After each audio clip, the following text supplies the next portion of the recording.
visittemples.com அப்படிங்கிற வலைதளம் கோவில்களை பற்றிய அனைத்து விவரங்களையும் சொல்லும். இதில் கொடுத்திருக்கிற அந்த கூகுள் வரைபடம் வந்து இந்த கோவிலுக்கு சென்றடைய உதவிகரமாக இருக்கும். இதில் உள்ள வானிலை அறிக்கை கோவிலுக்கு செல்ல ஏற்ற நாளையும் தருணத்தையும் காட்டும். அதே மாதிரி இதில் இருக்கிற யூடியூப் லிங்கை பார்த்தா கோவிலை நேரடியாக பார்த்த திருப்தியும் இருக்கும், நிறைய விவரங்களையும் தெரிஞ்சுக்கலாம். இன்னைக்கு visittemples.com மூலியமா தமிழ்நாட்டில் அறந்தாங்கி பக்கத்தில் இருக்கிற ஆவுடையார் கோவில், இந்த ஊர்ல இருக்கிற ஸ்ரீ ஆத்மநாத சுவாமி கோவிலை பத்தி தெரிஞ்சுக்க போறோம். இந்த கோவில ஆவுடையார் கோவில்னு சொன்னாலும் இந்த கோவிலோட முழு பேரு ஸ்ரீ யோகாம்பாள் சமேத ஸ்ரீ ஆத்மநாத சுவாமி கோவில். அதே மாதிரி ஆவுடையார் கோயிலோட பழைய பேர் வந்து திருப்பெருந்துறை. தெற்கு நோக்கி இந்த கோயிலுக்குள்ள நுழையும் போதே கோயிலோட மேற்புறத்துல ஒரு உடும்பு மற்றும் ஒரு குரங்கோட விக்கிரகத்தை சின்னதா வச்சிருக்கா. இது எதுக்கு அப்படின்னா, பக்தர்கள் உடும்பு மாதிரி கடவுளை கெட்டியா பிடிச்சுக்கணும், குரங்கு மாதிரி தாவி தாவி மனசு அலைபாயக்கூடாது அப்படிங்கிறதுக்காக இதை வச்சிருக்கா.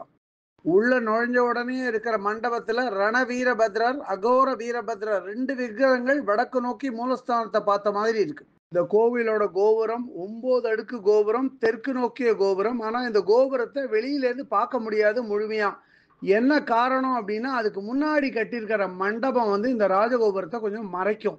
இந்த மண்டபத்துல இருக்கிற தூண்ல இருக்கிற விக்கிரகங்கள்லாம் ரொம்ப அழகா செதுக்கியிருக்கா. பார்க்கும் பக்தர்களுக்கே அது ரொம்ப பிரமிப்பூட்டும் விதமா அமைஞ்சிருக்கு.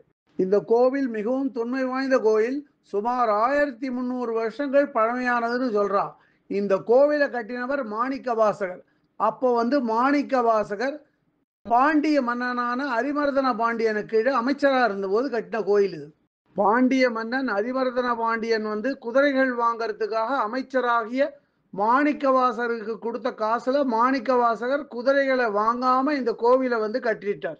அப்போ அரிமர்தன பாண்டியன் மாணிக்க வாசகரை கேள்வி கேட்கும் போது மாணிக்க வாசகரை காப்பாற்றும் விதமா சிவபெருமானே நரிகளை பரிகளா மாத்தி இந்த கோவில்ல வந்து காட்சியளிக்கிற விக்கிரகமும் இருக்கு.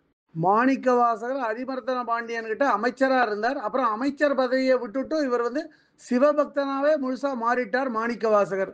அதனால இந்த கோவில்ல அமைச்சரா இருந்த மாணிக்க வாசகருக்கும் சிவபக்தனா காட்சி கொடுக்கிற மாணிக்க வாசகருக்கும் தனித்தனியா விக்கிரகங்கள் இருக்கு. எங்குமே இல்லாத தனிச்சிறப்பு இந்த ஆவுடையார் கோயிலுக்கு உண்டு. அப்படி என்ன தனி சிறப்பு அப்படின்னா, தெற்கு நோக்கிய மூலஸ்தானத்துல இங்க ஆத்மநாத சுவாமி சிவலிங்க வடிவமா காட்சி கொடுப்பதில்லை. பின்ன எப்படி காட்சி கொடுக்கிறாருன்னா, அவர் ஜோதி வடிவமா காட்சி கொடுக்கிறார். இது ஒரு பெரிய பாக்கியம். இந்த கோவிலோட மூலஸ்தானத்துல 27 விளக்கு வச்சிருக்கா. அந்த 27 விளக்கு என்னன்னா 27 நட்சத்திரங்களை குறிக்கும்.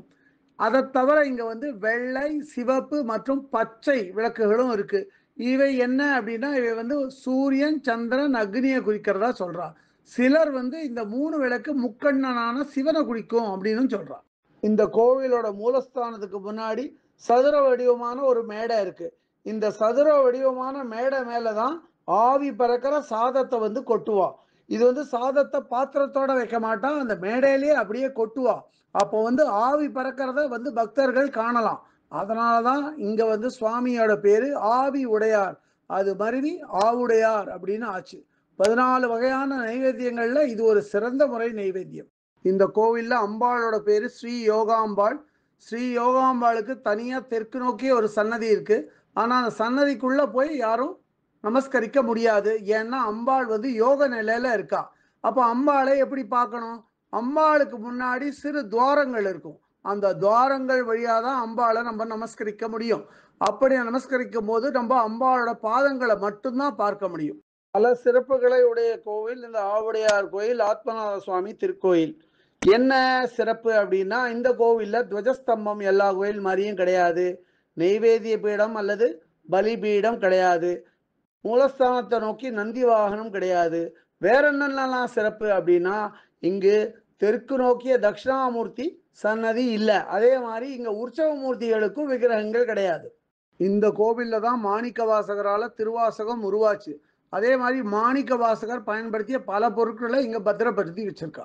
எல்லா சிவன் கோயில்லையும் நவக்கிரக சன்னதி இருக்கும். ஆனா இங்க நவக்கிரக சன்னதின்னு இல்லாம ஒவ்வொரு தூண்லையும் நவக்கிரக விக்கிரகங்களை பதிச்சு வச்சிருக்கா. இந்த கோவிலோட ஸ்தல விருட்சம் குருந்தை மரமாகும். கோவிலோட புஷ்கரணியோட பேரு அக்னி தீர்த்தம். இந்த கோவிலுக்கு பிரத்யேகமா ஒரு நூலகம் இருக்கு. நூலகத்தோட பேரு ஸ்ரீ சரஸ்வதி மகால் பண்டார நூலகம். கோவிலுக்கு வெளிப்புறமாவே கோவிலோட 2 தேர் வச்சிருக்கா. இந்த கோவிலோட பராமரிப்பு மொத்தத்தையும் திருவாவடுதுறை ஆதீனம் கவனிச்சுன்னு வரா. பல ஆச்சரியங்களையும், தனிச்சிறப்புகளையும், பெருமைகளையும் கொண்ட கோவில் இந்த ஆவுடையார் கோவில்ல இருக்கிற ஸ்ரீ ஆத்மநாதர் கோவில். இந்த கோவில பக்தர்கள் யாரும் கண்டிப்பா ஒரு முறை தரிசிச்சே தீர வேண்டும். இந்த கோயில பத்திய இதர விவரங்கள் வேணும் அப்படின்னா www.visittemples.com அப்படிங்கிற வெப்சைட்க்கு போயிட்டு இந்த கோயிலை பற்றிய எல்லா விவரங்களையும் ஆங்கிலத்தில் வந்து படிக்கலாம். இல்லை பிற பாஷைகளில் வேணும்னா அதுலேயே மொழிபெயர்க்கிற வசதியும் இருக்குது. அப்படியே மொழிபெயர்த்து அவா பாஷைக்கு தகுந்த மாதிரி படிச்சுக்கலாம் அதை. இதுவரை இந்த காணொளியை கண்டும் கேட்டும் மகிழ்ந்த பக்தர்களுக்கு visit temples.com சார்பாக ராகவாச்சாரியின் நன்றிகள்.